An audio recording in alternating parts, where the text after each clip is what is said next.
You know what bums me out is that I'm back. We got the whole fucking cast here, and we're over time. We can't play D&D now. I know we started so late though. Technically, well, I mean, even starting that late, we're still pretty much. I mean, Why don't we just? No, that's dumb. No.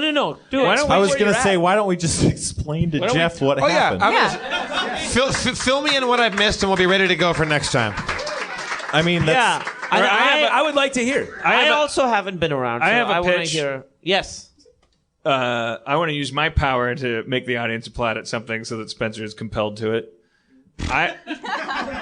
I think what would be amazing is if Spencer did whatever he wanted to do tonight, but then the next time we see him in the new year, he has learned and is ready to start a Shadowrun campaign. What is that?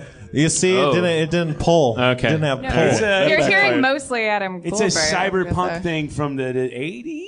Is that what? Hey, it was from the 80s, but now it's from It's like 14s. a William Gibson, Yeah. That was a Sega Genesis game. It's like Blade Runner. Yeah, but there's elves and dwarves and shit too, right? It's set in a world where magic has returned to an apocalyptically technotopic. It was called world. like the NGE. There was like an acronym for it. It was like the Big Awakening. But it's a role-playing game like D&D? Yeah, it's like D&D, but with guns and lasers and racism. Well, I guess it's like D&D. Sold. All the Do you have that as a stat, like racism 15, or like you got to roll for your racism? Fuck, I'm a bigot. Can we do it again? I'm plus 15 versus Asians.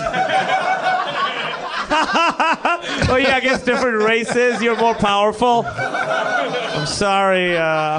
Does that mean, like, what are you trying to pull off when you need a higher racism score? Do you need to say something? Like a racist country or something? Maybe they would like give you more gold, or I don't fucking know. You make Thanksgiving more uncomfortable for other people. Yeah. All right. It's a great game. I'm still learning how to play, so it'll be embarrassing for me. Did Shadowrun start as that video game? I only know it from the video game. It was around before that. First. It was around in like early 80s, and it was like they were like cool things like comlinks, cell phones, and like pocket computers, cell phones again, like small flashlights. There was a fake internet. Yeah. Small flashlights. That was a huge component of Shadowrun. Yeah. Selfie generators. Cell phones. Cat picture storage. Yeah. Yeah. Lena Dunham buggers.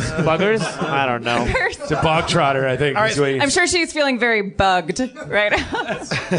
Yeah. Spencer, do you want music where you recap for me what happened to catch me up to date or what's going on? No. I don't know what happened. What's the last thing you remember? Oh God, I just nothing. Okay, well that's probably safe. I mean, shoot. I mean, at some point we were in a toilet. I know that. It's been a long time. There was a bucket. We were going back and forth in a bucket. We were doing portal jumping through a bucket. That was when I was around. Bill Mardigan's, and there was that. I don't know. So you went to Stony. What was the book? Rose Book. You went to Rosebook. Right. Because there was intrigue happening in Rosebook with Father Tinder. He turned out to be a kind of unsavory sort of figure, and you were snooping around in his juice. All right. We were snooking? You were, yeah. Someone attacked him and killed him. It turned out it was him. It was just a big trick to lure you guys out. He turned into a crazy demon, and then he got smote by the party. And then the police came up, and they didn't buy. They weren't like happy about the fact that you guys had killed their mayor.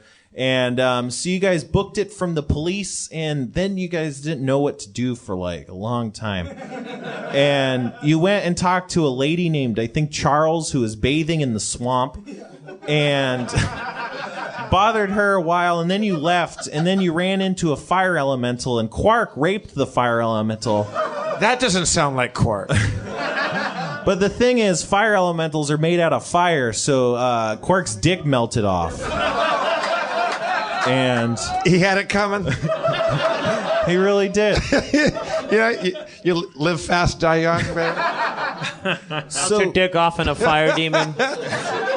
If you can't stand the heat, keep your dick out of the fire elemental.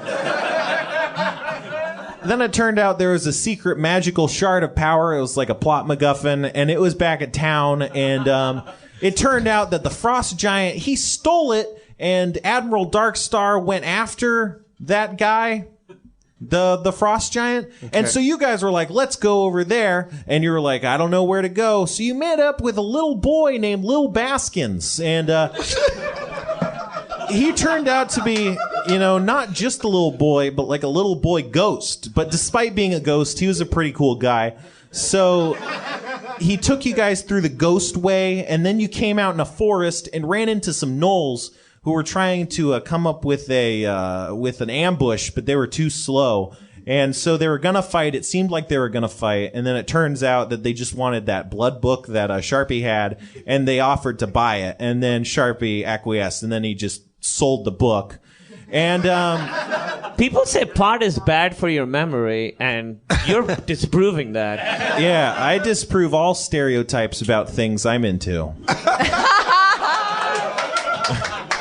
It's nice. It says the bearded role player in the Super Adventure Brothers shirt. That's Harmontown. Thanks for coming, everybody. Thank you very much. Have a happy holiday. We'll see you in the new year. Kumail, John Roy, Aaron McGathy, Harmon McGathy. Seek Donnelly, Scuda, thank you for coming up. And as always, Adam Goldberg, the perennial Adam Goldberg. I'm Jeff Davis, Dan Harmon, everybody. Thank you very much. Good night. Spencer, of course. I missed you, Spencer. It's good to see you, brother. Yeah, man, you too. I missed you, Jeff. I love Jeff Davis. I love Spencer Creighton. I'm going to sniff the shit out of you later on.